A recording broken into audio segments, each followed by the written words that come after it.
Thank you, Emily. I'm excited to be here with Joyce. We're going to be talking a little bit about how parents, caregivers, and teachers can help children navigate this moment. So I just wanted to start off with asking if Joyce, can you just talk a little bit about how trauma and stress affect all of us, some examples of it, and what are some of the ways that we can recognize stress in ourselves and also in the children in our lives? Thanks, Cara, for and to the 19th for inviting me to speak today. Well, I just want to name that for most of us, we are all experiencing a collective trauma around the COVID-19 pandemic. We're entering the 8th month of this pandemic. So what started off as this like initial panic and intense worry and fear has kind of settled into kind of a chronic worry and anxiety and fear around getting sick, around losing our loved ones, around losing our jobs, our housing. And the pandemic is on top of other stressors that people may already have been experiencing, including the stress and trauma-inducing nature of systemic racism and xenophobia. We know the pandemic is hardest on people who don't have stable incomes and access to fewer resources, including our essential workers who go to work every day to stock our grocery stores and make and serve our food. And I just want to say that it's normal. It's totally normal to feel scared, to feel anxious, to feel frustrated, to feel grief at having to let go of what we had hoped to be our lives right now. And it's important to our health and our healing to accept, acknowledge, and name these feelings, because you got to name them to tame them. You got to name these feelings to metabolize them. The fact is, overwhelming stress and trauma can have a wear and tear effect on our brains and our bodies. It can cause medical illnesses like inflammatory diseases, asthma, even eczema, immune system difficulties. It can make it hard for us to think clearly and to remember things well. Again, I don't know how many times this has happened to you, Cara, but just I walk into the kitchen and I'm like, and why am I here? I can't remember. It's that I'm starting to call that COVID brain, even if you haven't actually had the illness. The slow IV drip of stress has that wear and tear on our bodies. And it can show up in terms of our behavior and our kids' behavior, in terms of being more irritable, feeling, less patient, more short-tempered, feeling sad and depressed, anxious and scared. And so that's the bad news. But there's good news too, because the fact is science has given us many ways to cope with stress and to be resilient in the face of all of these adversities. It's absolutely possible to overcome and to heal from stress and trauma. And actually what we know is that when we're given the chance to heal and overcome trauma, that we can come back on the other side stronger, wiser, more compassionate than where we were before. People talk about that as post-traumatic growth. We tend as human beings to heal better from collective trauma than individual trauma because we can all together, right, acknowledge what we're going through and work together to overcome it. And I just also want to say that we're going to talk about some tips today. And if those tips are not enough to help you or your children or your students feel better, and you're really struggling with an intense amount of anxiety or depression or other sorts of adversities, I really encourage you to get some professional help. You get to feel better, and it's possible to heal with help.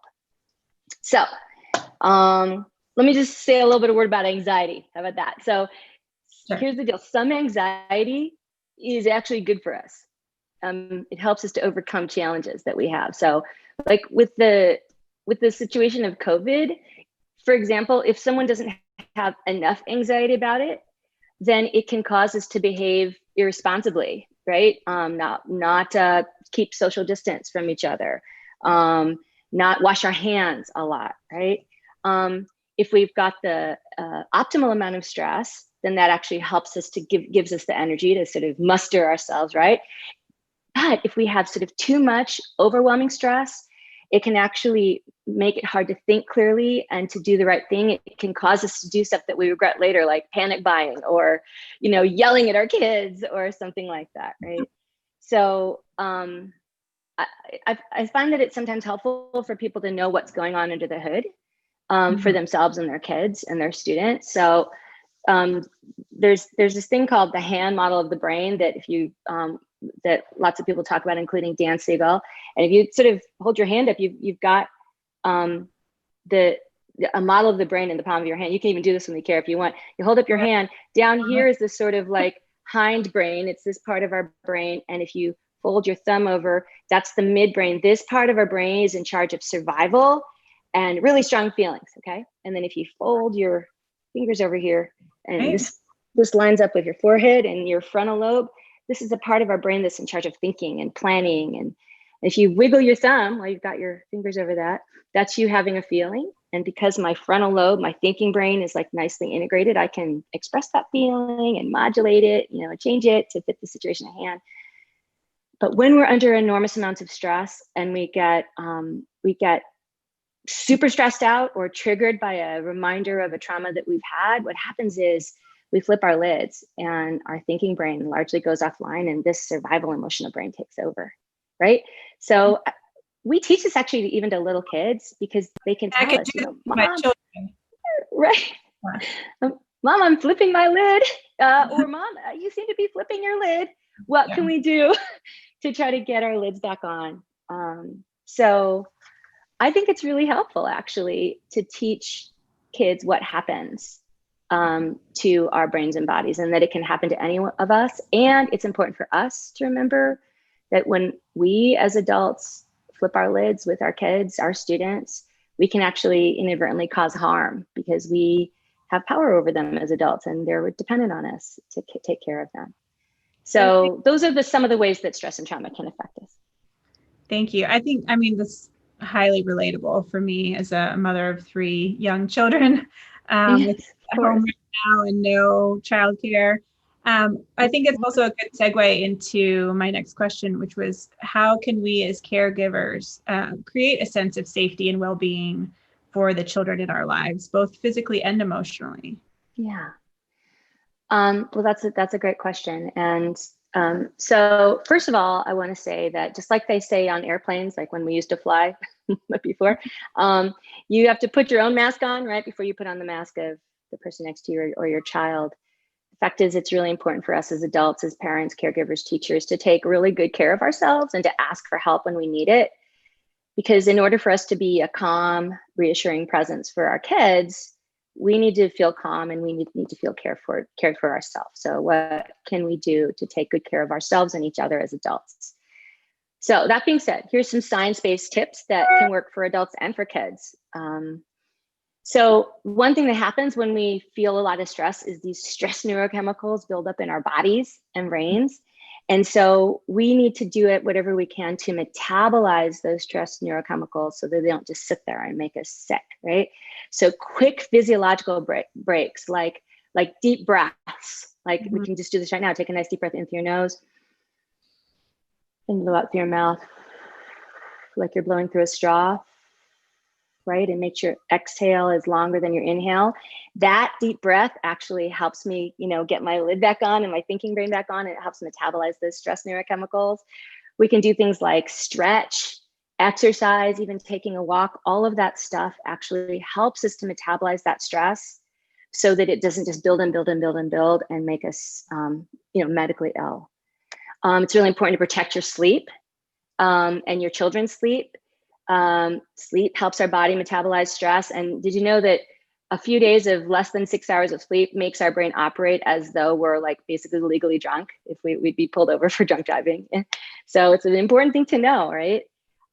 There's some other really good tips from a resource that I want your listeners, your watchers to know. It's from the UC Berkeley Greater Good Science Center.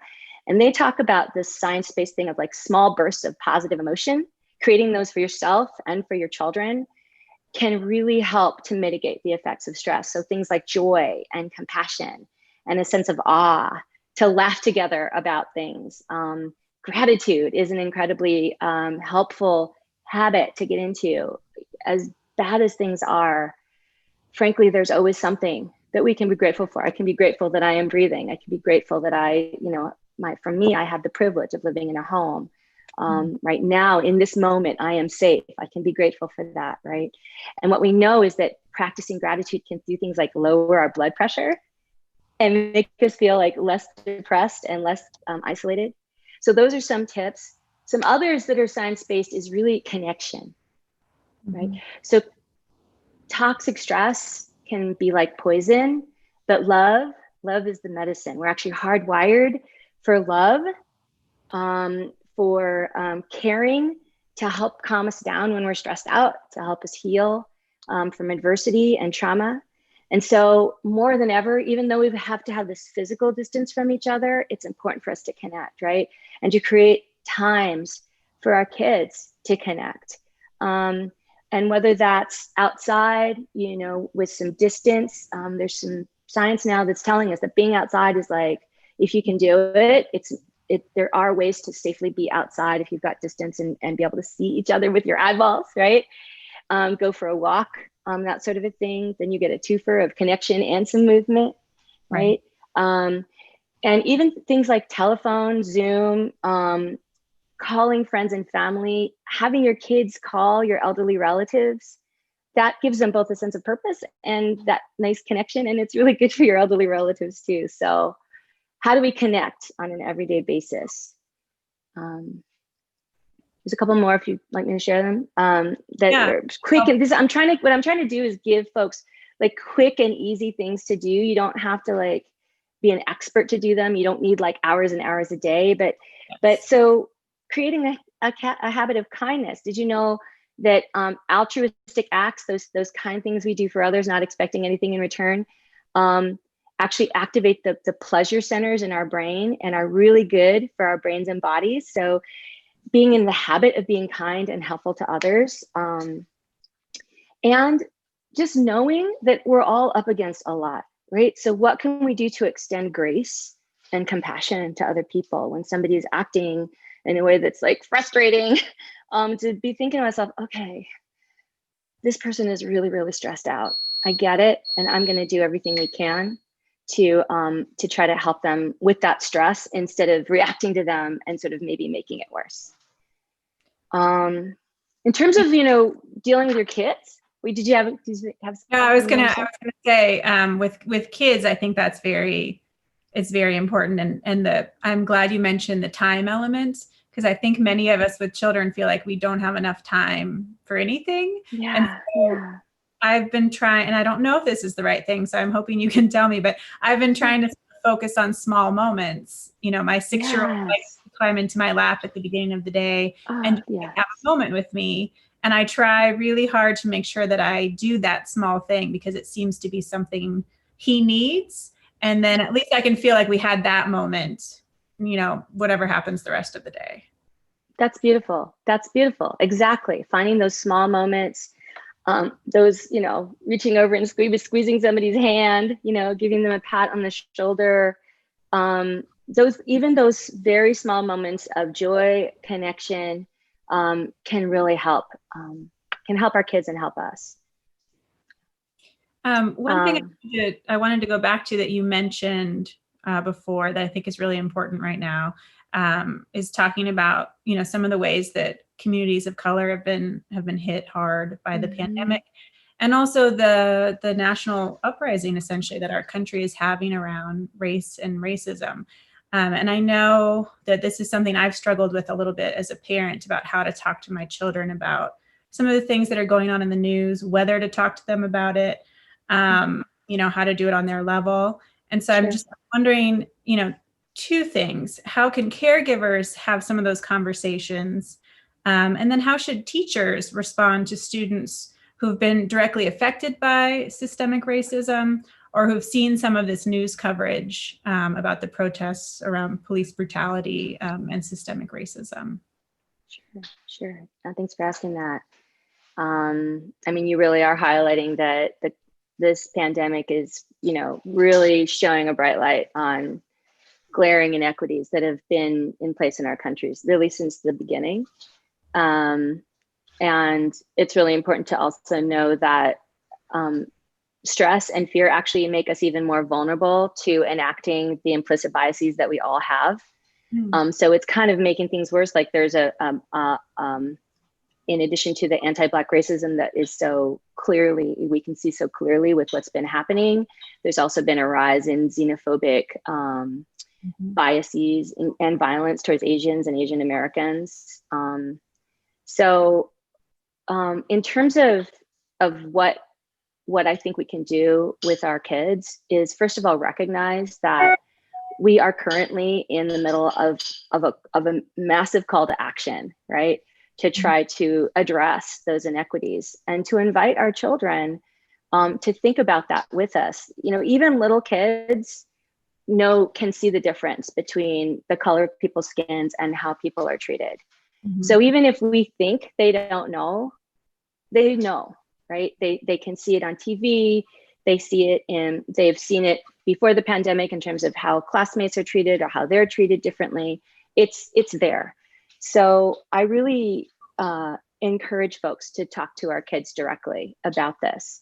I mean, it can be a really tricky conversation. The good news is there's lots of really great resources out there now, and especially since the social justice uprising. And I want to point folks to some books and videos that can be really helpful if you're nervous about having that conversation with your kids. It's totally possible. So you may or may not have seen it. Sesame Street had a special on coming together and standing up to racism, which is super kid appropriate and like does a lot of talking about like, what is race and what is racism and what can we do about it together? And for teachers, and also for parents, there's a website called embracerace.org that has really helpful books and tips. So you don't have to do this alone, I would say. I would say practice what you want to say with another adult. Like if you're nervous about it, like practice having the words come out of your mouth and have somebody ask you questions. Because when they can see that we are comfortable talking about this, that's going to make it possible for them to name how they're feeling about it, right? In some ways, the most important thing for us in terms of this, as well as in terms of helping our children deal with any sort of adversity, is to make sure that we're creating and maintaining a really strong, open communication, right, between us. And how we do that is that we let them ask us questions. We answer them as honestly as we can.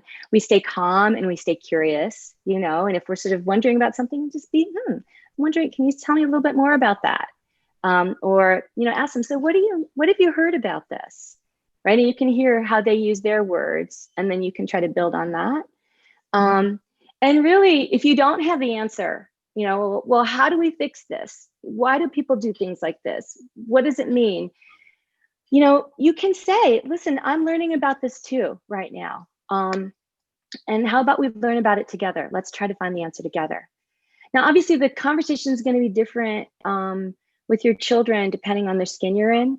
So that's another thing to attend to. Sometimes you're naming the experiences that your child has had or that you've had. Other times you're trying to build empathy for the experience that other people have had, right?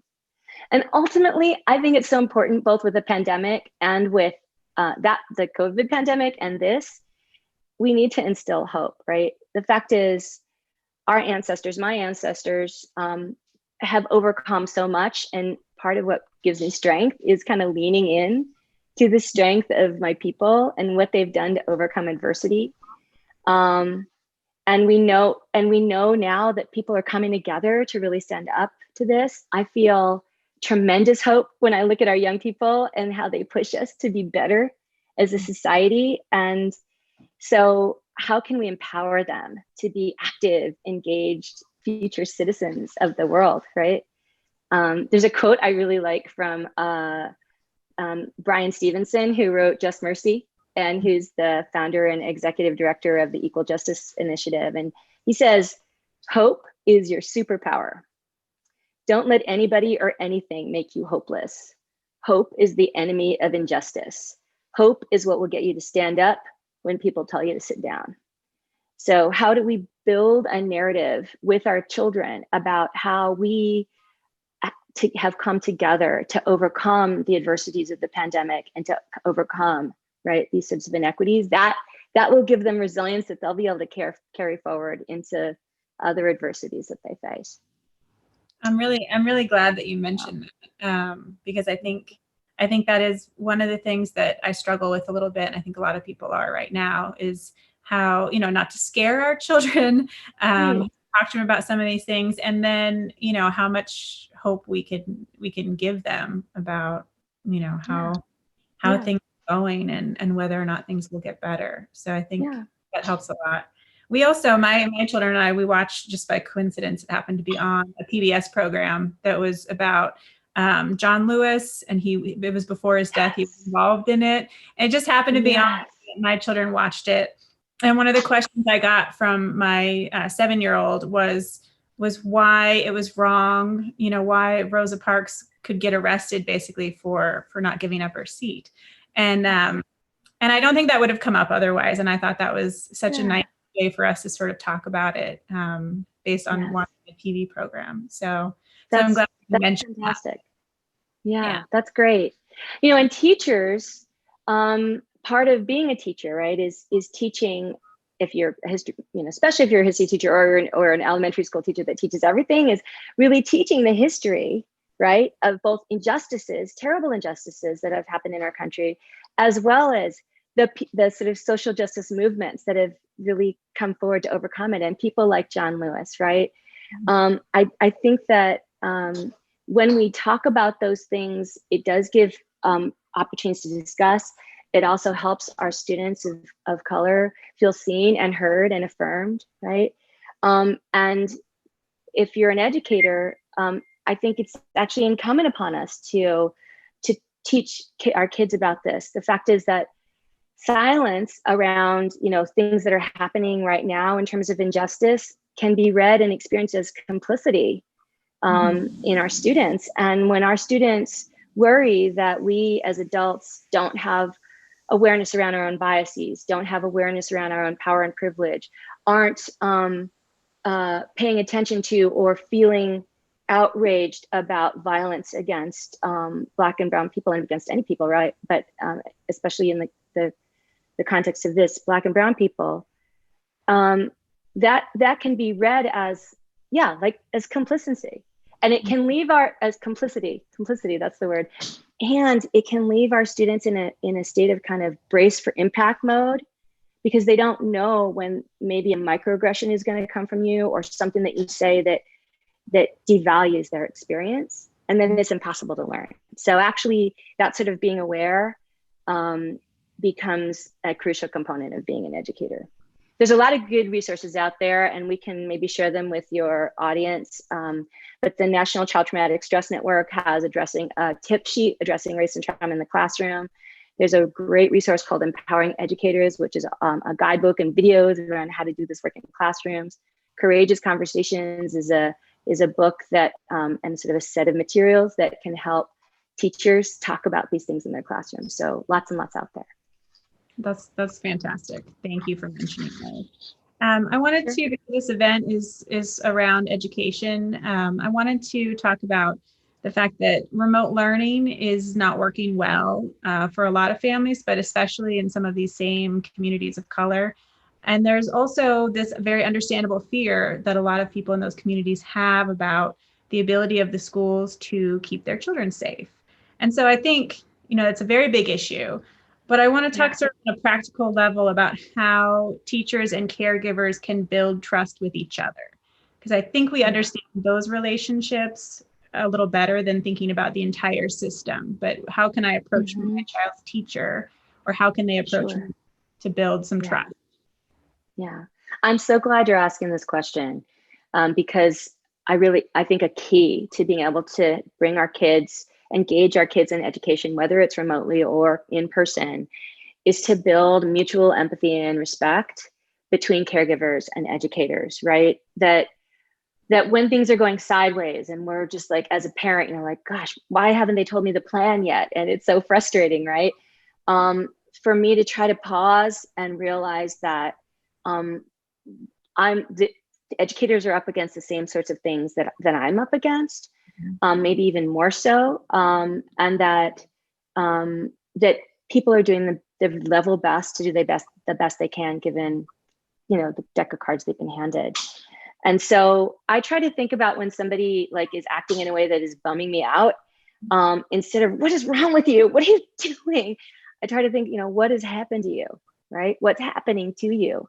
And that gives me maybe some context for the behavior, and it helps me feel more compassionate, and it helps me just be more effective in terms of how we're dealing with it.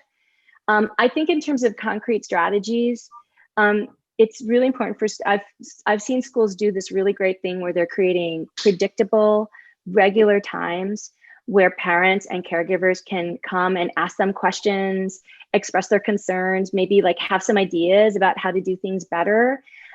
Sometimes that can happen in like a town hall in a school. It can happen in terms of like weekly principal chats.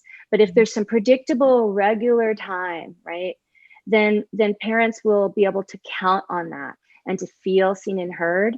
And similarly, actually, with teachers and educators, that there be predictable, regular time that they can voice to their bosses, to the principals, to the district, what's going right? How do we need to adjust? What do I need to get support? That we need to support our teachers, our educators, so that they can support our kids, right? All the way up to the sort of educational hierarchy. I think it's also really helpful for teachers to have some quick, easy, super easy way to regularly just catch kids being good, like doing good things, and then be able to like report that to the parents, right?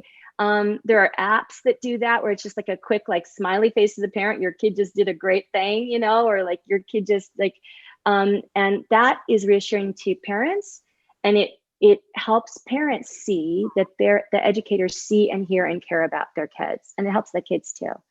So anything that can help create that connection, that mutual respect, that mutual empathy, and that regular, transparent communication, I think is what's needed.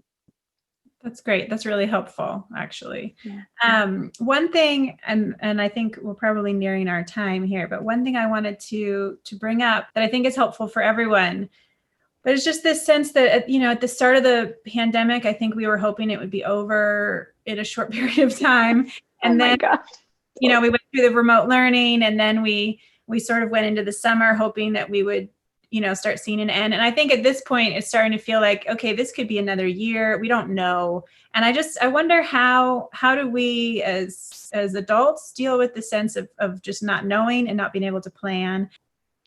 Yep. So when you said that, like, I just got a big like, and let's all just take a nice deep breath in, right? Someday this will end.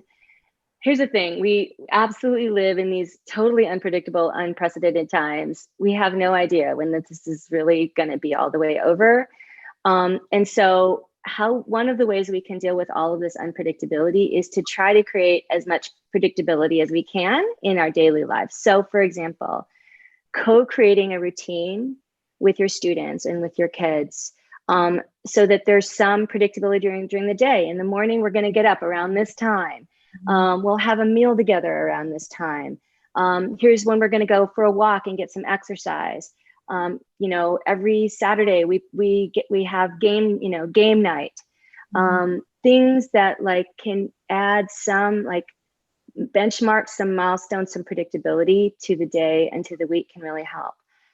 Also, what we know is that when we have a sense of voice, choice, agency over our universe, we're healthier, we're happier, we're more productive, and just generally having a sense of control over what stresses us out can mitigate the effects of stress, even on a cellular level, like in our brains and bodies. So how do we do that in the middle of a pandemic and everything that's happening? Well, one thing, and I learned this from the Greater Good Science Center and other folks, is that it can be very helpful to focus on what you can control.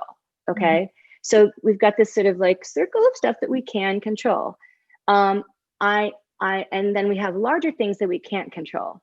So I can focus on what I can control. I cannot control when the pandemic is going to end. I cannot predict that. I cannot control whether those people way over there are practicing social distancing or wearing their masks. I can't control those things.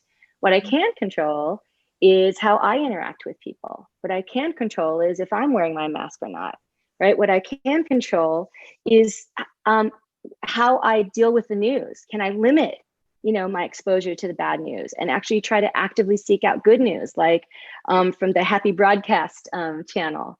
What I can control is I can meditate, I can exercise, I can take care of my brain and body. I can call my friends, right? I can act kindly towards the grocery store clerk, right? So really trying to focus on what I can control and letting go as much as I can about what I can't control, and teaching our kids how to do that too, can give us a measure of a sense of agency inside this incredibly unpredictable situation. And again, there's really good science behind that. No, I think that's helpful. And I appreciate very much that throughout this conversation, you're very positive. You're very focused on hope. So that's useful for me and many others. And I think I wondered if you had any closing thoughts or last message you might want to share. Yeah, thank you. I guess I want to say that resilience, and what gives us resilience, is the ability to face down and name, right, the often brutal reality, what is, and also maintaining a staunch optimism that we can overcome it. For many of us, we already know what it feels like to overcome adversity. We also know as parents and caregivers, like our role is super important, right? What's the most highly correlated factor with overcoming childhood adversity is having a caring adult in your life, a stable, caring adult who loves you, warts and all, no matter what, and who believes in you, right? And so we get to be that for our kids. And we get to draw on the strength of the people who love us to give us the strength to do that. The fact is, we are in the middle of incredibly difficult times, and there's going to be a lot of tough times ahead. But I truly believe, personally and professionally, that if we can work together, if we can show our children with our actions and our words how we can act in a thoughtful, intentional way to help each other, if we can be guided by love and compassion, if we can reflect with our kids about what we're learning during this pandemic as we move through this, that we really can come out the other side together as families, as relationships, as society, stronger, wiser, more compassionate, where we can create a new normal that works for everyone and not just for some, and where we can use what we've learned during the pandemic to face the adversities and be able to overcome them in the future. So I feel extremely hopeful, honestly. Thank you. Thank you so much for that. You're welcome. Thank you for having me.